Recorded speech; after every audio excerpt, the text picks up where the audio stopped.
Semana que acaba, semana que começa. A semana que terminou foi uma semana onde as atenções estiveram especialmente voltadas, desta vez, para os discursos que se iam ouvindo em Washington, para o que se ia passando no Médio Oriente. Em termos de dados económicos, as atenções voltavam-se para os dados de atividade económica, os PMIs, e ainda Banco do Canadá, resultados empresariais. No Médio Oriente, os mercados continuavam à espera da tal resposta de Israel ao Irão, que acabou por acontecer durante este fim de semana, e entre também as negociações iniciadas, uma vez mais, de um cessar-fogo de Israel com o Hamas. Isso levou a alguma volatilidade nos mercados durante a semana. Entretanto, a nível de dados económicos, eram os PMIs que atraíam mais a atenção dos investidores. Acabaram por sair relativamente em linha com o esperado, praticamente em todas as maiores áreas geográficas e económicas. O caso da Europa, que era o mais seguido, acabou por ter uma ligeira subida ao índice composto, no entanto, ficando ainda e mostrando a contração da economia europeia. Nos Estados Unidos subiu ligeiramente também, mas estando em expansão, continuando em expansão, a mostrar a solidez da sua economia, enquanto no Reino Unido saíram ligeiramente abaixo do esperado, mas tanto a atividade industrial como a de serviços a manter-se em terreno de expansão. Isto quando ouvíamos muitos discursos vindos de Washington, das reuniões do Fundo Monetário Internacional e do Banco Mundial, onde as que atraíram mais a atenção foram, uma vez mais, os do Banco Central Europeu, dos membros do Conselho de Governadores do Banco Central Europeu, que vieram, digamos, acelerar um pouco aquilo que os mercados já começavam a estar à espera. Primeiro, de um corte de taxa de juros, de um novo corte de taxa de juros em dezembro, na próxima reunião, e mesmo a acelerar esse mesmo corte, a ficar nos tais 50 pontos, em linha com o que se passou com o último corte de taxas da Reserva Federal. Tivemos vários membros da ala mais dovish de facto a assinalar a possibilidade desses 50 pontos, nomeadamente o nosso Governador do Banco de Portugal, Mário Centeno. Já do outro lado tivemos Holzmann, que inclusive continua a dizer que provavelmente até poderemos não cortar taxas de juros, mas esse foi, digamos, a exceção dentro de um grande número de membros a falar durante esta semana, em que a grande parte deles colocou de facto pelo menos a discussão aberta para os tais 50 pontos na próxima reunião de dezembro. Claro que isto acabou por trazer pressões ao euro e levou o euro, inclusive, a perder. Já dos Estados Unidos não se sentiu tanta verbalização como se sentiu por parte do Banco Central Europeu. Foi muito mais dado a cautelas. Isto quando eram os últimos dias, digamos, que poderiam verbalizar sobre política monetária e economia, já que esta semana vão entrar em período de silêncio, na próxima semana, dia 7 de novembro. Não podemos esquecer que temos então a tal reunião da Reserva Federal dos Estados Unidos. Mas, como digo, foram discursos cautelosos, em que a grande maioria deles continua a apontar para um corte de 25 pontos e, portanto, o mercado continua a descontar exatamente esse ritmo de cortes de taxa de juros por parte do Fed. No Banco do Canadá tivemos, como o mercado esperava, um corte de 50 pontos, de 4,25 para 3,75, com Tiff Macklem a continuar, inclusive, a apontar para mais cortes de taxa de juros. Tudo isto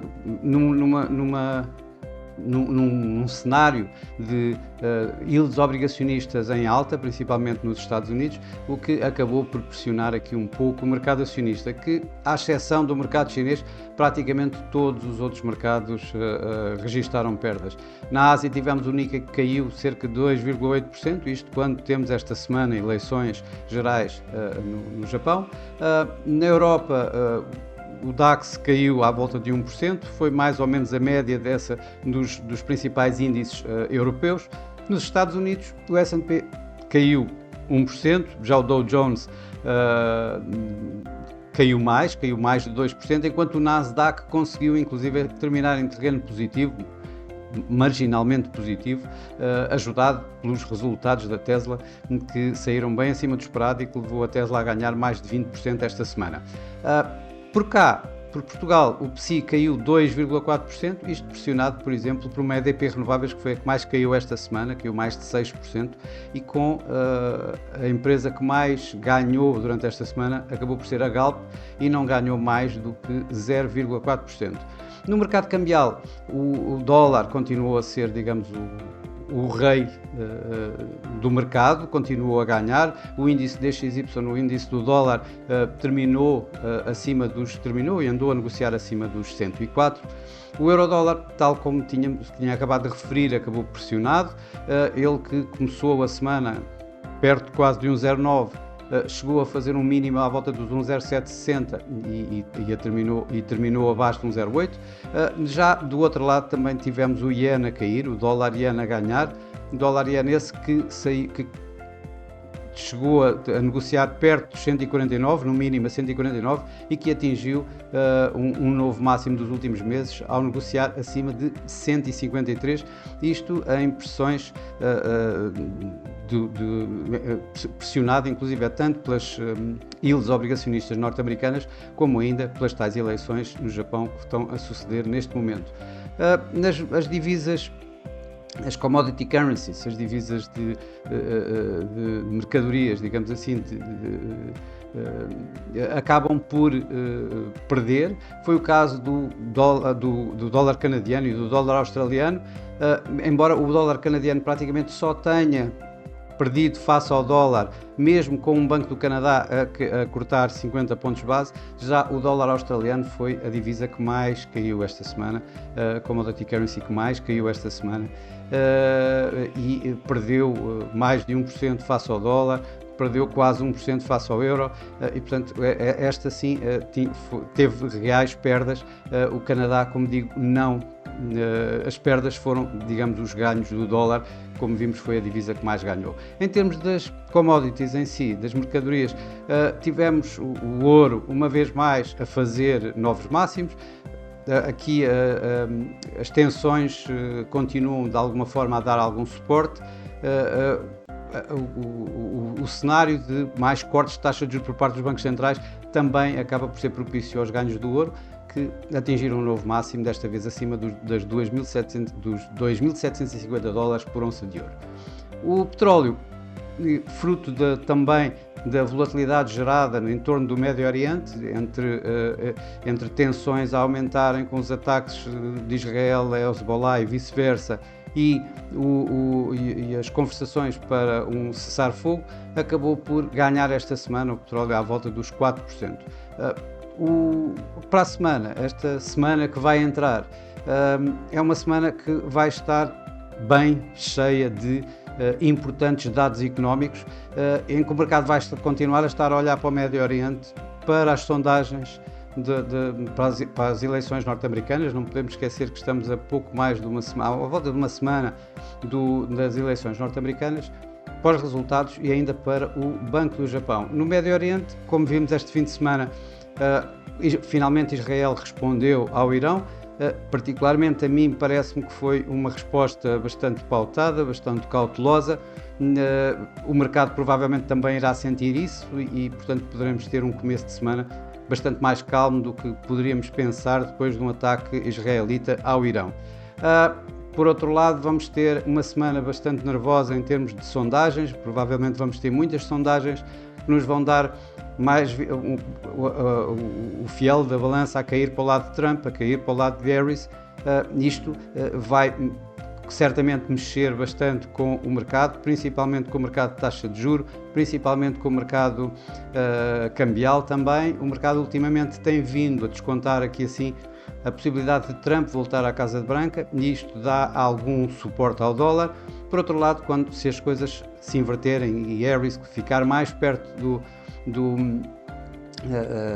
da Casa Branca, poderemos aí talvez ter aqui assim algum recuo nesse tipo de mercados. Atenção, Isso também é válido para os mercados acionistas, na medida em que importes mais baixos acaba por levar a um suporte também aos mercados acionistas e no caso do Trump é esse o facto e, portanto, tudo o que seja sondagens a favor de Trump vão dar aqui algum suporte aos mercados, sondagens em favor de Harris provavelmente vão recuar aqui este tipo de mercados.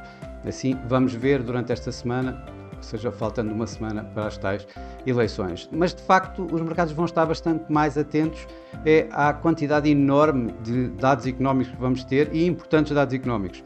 Vamos ter a inflação na Europa, onde se espera uma pequena subida na inflação, de 1,7 para 1,9, com a subjacente a manter-se nos 2,7. Por outro lado, nos Estados Unidos vamos ter a medida preferida da inflação para o Fed, o Core PCE Price Index, deverá manter 0,2% no mês. Por outro lado, vamos ter o PIB, tanto na Europa como nos Estados Unidos. É esperado que o PIB na Europa saia, em termos trimestrais, à volta dos 0,3%. Já nos Estados Unidos as expectativas são para 3%. Ainda vamos ter nos Estados Unidos os importantes números do mercado de trabalho, onde o mercado, devido inclusive aos furacões que assolaram toda a área norte-americana, acabam por esperar uns non-farm payrolls um pouco mais baixos, dos 254 mil do mês passado, virem este mês a ser à volta dos 100, 110 mil, 115 mil novos postos de trabalho. A taxa de desemprego a manter-se nos 4,1%. E ainda vamos ter o ISM manufatureiro. Portanto, temos de facto aqui bastante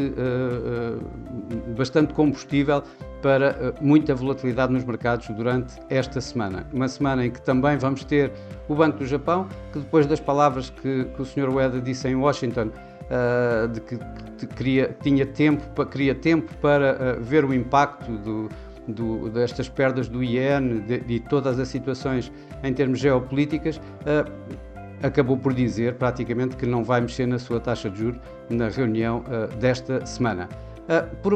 Por fim, vamos ter uma agenda de resultados empresariais bastante bem preenchida. Dos sete magníficos, do conjunto dos chamados sete magníficos, 5 delas vão apresentar resultados, no caso da Amazon, da Meta, da Apple, e portanto são resultados que podem também impactar bastante o mercado, ou seja, juntar ainda mais volatilidade a um mercado que, por tudo aquilo que acabei de dizer, já vai ser um mercado tendencialmente bastante volátil durante esta semana. Bom, para esta semana é tudo. Desejo a todos bons negócios, uma ótima semana e para a semana cá estarei com mais um Semana que Acaba, Semana que Começa. Até lá!